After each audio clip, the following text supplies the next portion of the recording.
What's up sa inyo lahat mga tol? For today's video ay ako yung share ko lang sa inyo yung ating bagong pyesa. So may dumating akong pyesa ngayon.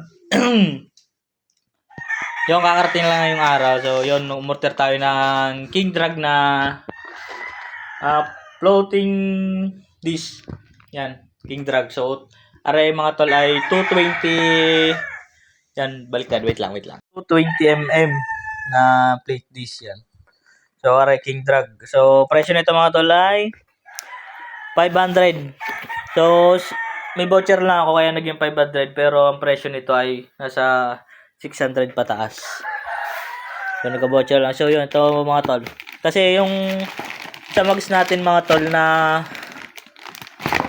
bago nating mugs ay hindi sukat yung stock.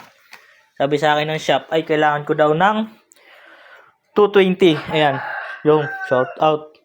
So yun, kailangan daw natin ng 220 mm. So ito ay tol mga pang Mio or kaya Sniper 135. Re-rendis na to.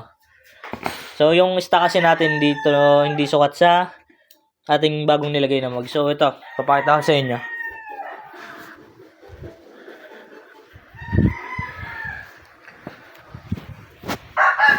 Ara mga tol, yan. So yun, ilang araw din ako nag-test nang wala akong preno sa una. Ito, yan o. Diba? So mamaya lalagyan natin yan diyan. Tapos, yun. Tingnan natin kung bagay. Sana sumokto naman. Pero, feel ko naman sasakto ara din Yan. Wala kaingay mo.